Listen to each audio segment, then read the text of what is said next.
Hello friends, welcome to Easy Learning. In this video, I'll be talking about working with Consul. So as you know that in microservice world, we need to configure so many things, so many confidential data like your credential or kind of database properties.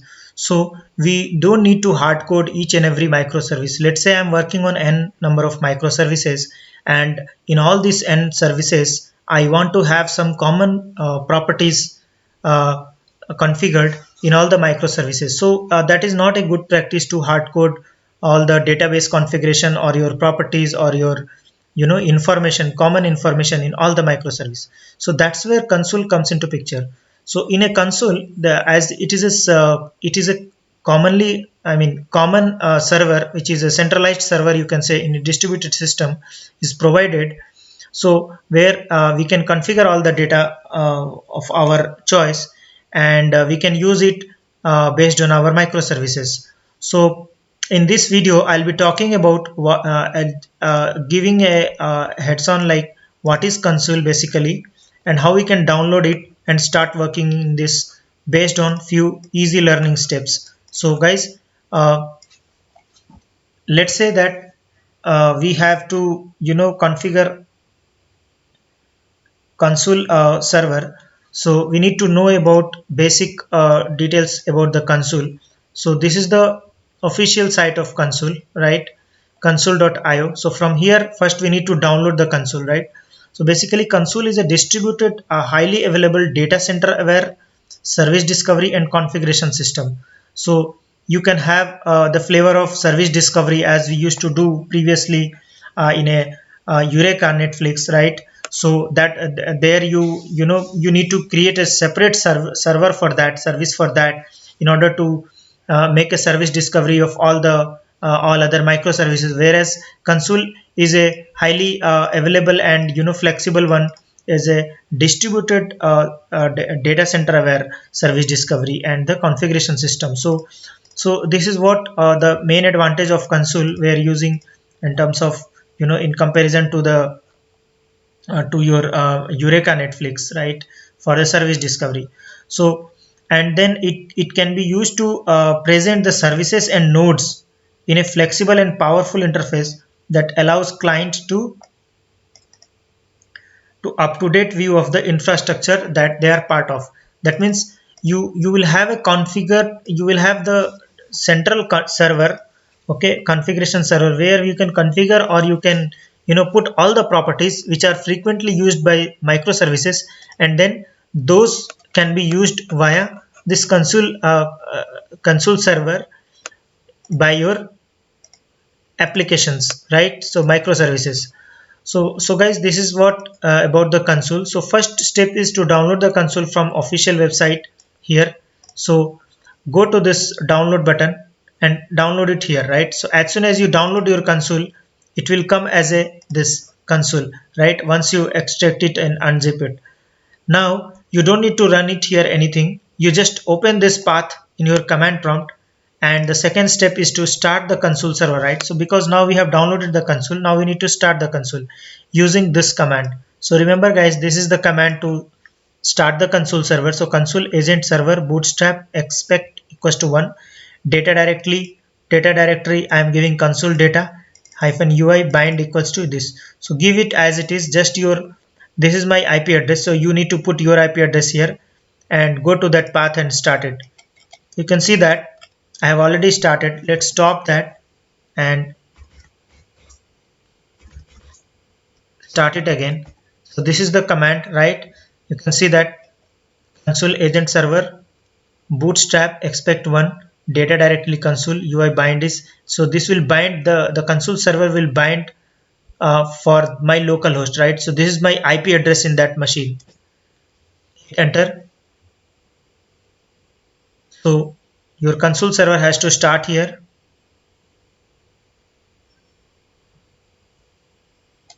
Right?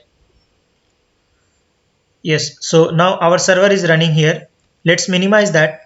And the third step is to create the Spring Boot application in order to use this Consul server, right? So we want to get some data which is already configured in my Consul server, right? So for that, I'll be creating a Spring Boot application. So this is a Maven based Spring Boot application. So to work with console, I need to add in my pom.xml as two dependency. You can see that Spring Cloud Starter console config, and I am using Spring Web MVC, so I have added that. And I, instead of creating the getter setter in a Pojo, I have used Lombok jar in order to get just at the rate data annotation and get the user get the getter setter automatically in order to use that. So let's create a config class. As I mentioned that we want to use some configuration, right? So this is a configuration class. Here I am using two fields. These two fields I want to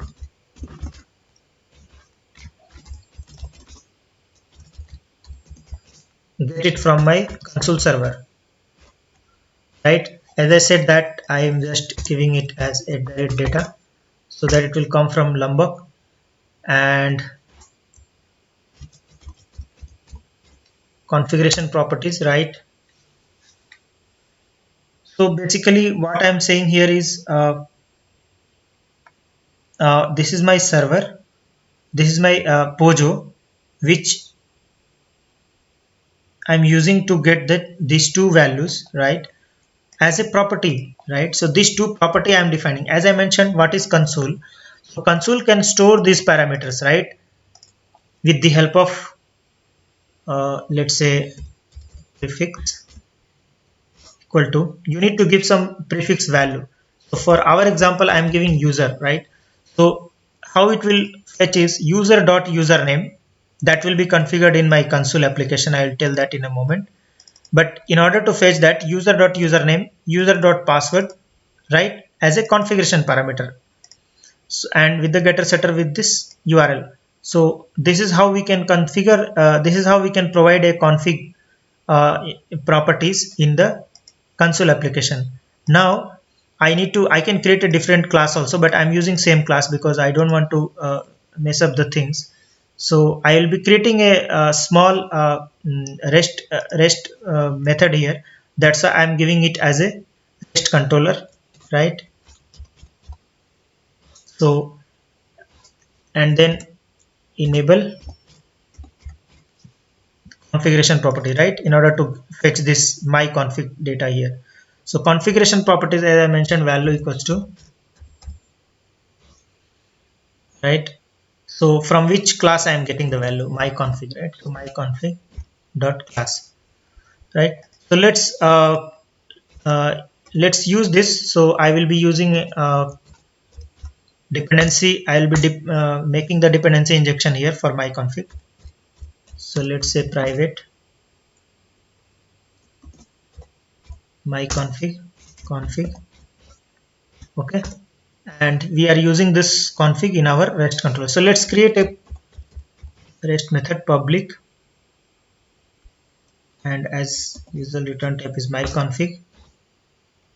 Name it as get configuration, right? And here we will just return the configuration which you wanted, right? So that is what we mean. So the configuration, once we return the configuration, it will come from this my config and it will go here and fetch the username and password, and that we need to configure using prefix in my console application. So what I'm trying to do here is as make it as a get mapping, right, so that I can show you in a URL. So just let's create a simple mapping. So just give the same name, okay. Let's format that, okay. So we are done with this, friends. You can see that I have a method called get configuration using this REST mapping. Once we hit that, it will go to the configuration class and get these two property, right, and return it for on the call of this method. So this is how we can configure that in a REST application. I mean using the Spring Boot application as a REST, right? So I'm running this on 9089 port, and the important thing for working with console is you need to configure that spring.cloud.console.config failfast true. So I'm making it failfast true because I just want to fail my application as soon as it gets any configuration error. That's why I'm making configuration failfast as true, and host I'm running it on local and port it 8500 for my console application. That means my console application will run on port 8500, and my application name is easy learning -poc. So guys, so let's I mean let's create this first. Let's run the application.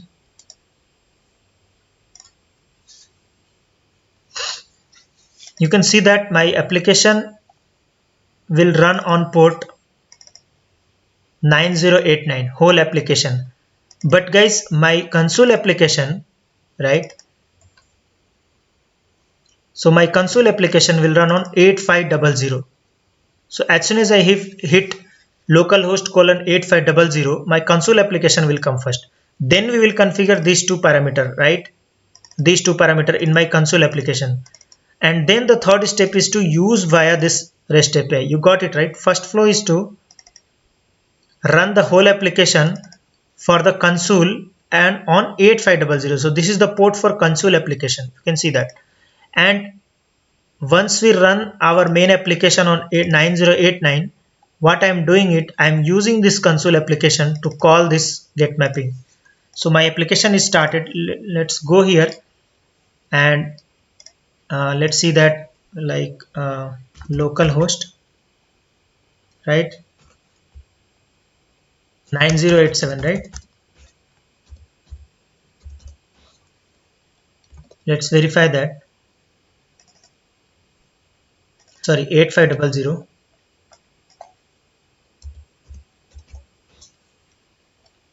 So this is the console application. You can see that the health check status is 1 and total services 1. So guys, I am creating a key value pair here, right? Because of my configuration. So let's create a configuration. So in the same order, we need to create how we have given here, right? So I have a config, then I have application name, and then I'll create the key and value for this, right? For my config. Key as a user.username and value some username, and again next key is user.password and value for that password. So that is the way we are creating it here. So as I mentioned, config slash our application name, and just copy the application name. Okay, this one,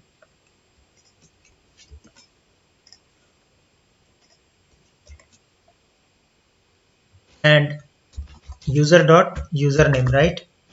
This is the first key, and value I'm giving as you can make it like this also to give the value username 1. Let's say any kind of username, right? So guys, remember that we have to give in this order: config folder, then your application name, then your key, right? The same is mentioned here: config, your application name, and the key, user.username, user.password, right? And I'm providing parallelly. So this is my username. Let's save it. So you can see that it created config dot your application name dot your key, and the value for this is this value. Now guys, let's create another one. User.username we have already created. Here you just create user.password and value is password 1. Let's say save it. So guys, you can see that we have created two, right? User.password as a password and user.username as a username 1, right? So now I want to access this value, right, using this application get configuration, right? So just hit that. So you can see that my overall application started on port 9089, right? Let's see that. Let's verify that 9089. So localhost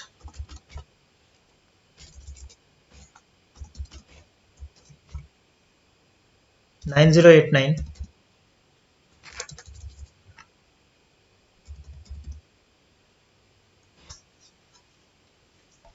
slash get configuration, right? So you can see that it is fetching username is username1, password is password1, the same thing what I have configured in my application. So guys, you will see that you notice that this is my central console application where my team is working on a suppose 5 to 6 microservices. All are having some common properties like username and password, and they want to use it via their microservice with their REST call. So they don't want to configure in their microservice, right? They can only configure in this, and everyone can make use of this central distributed system console to get their values, right? You can see that we are getting it. But now the important thing is here, if even though if you change the value, suppose somebody has changed, right, password to password 2 and username to username 2, right? So now you will think that, oh god, that is changed. Now what, how do I get this value now again? So you don't need to even restart your server in order to get the new value reflected.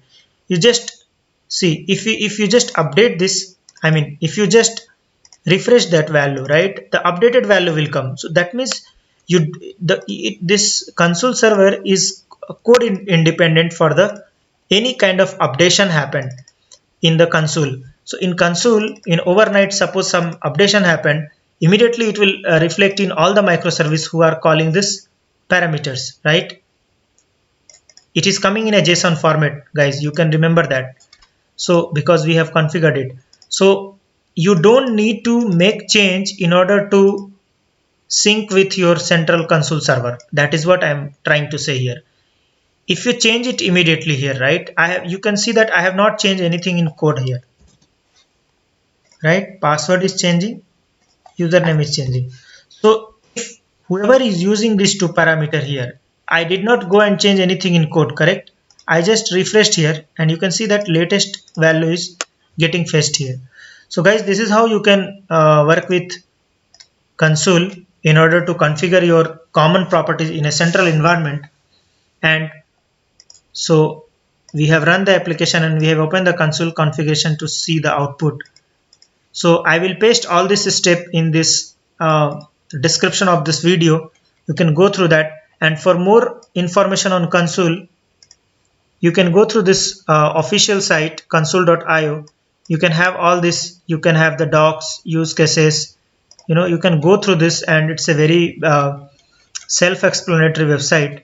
You can learn what is console basically, and that is provided by HashiCorp organization. So keep learning, guys, and if you like this video, you can go ahead and hit the like button, and if you haven't subscribed my channel Easy Learning yet, please go ahead and subscribe the channel. See you in the next tutorial.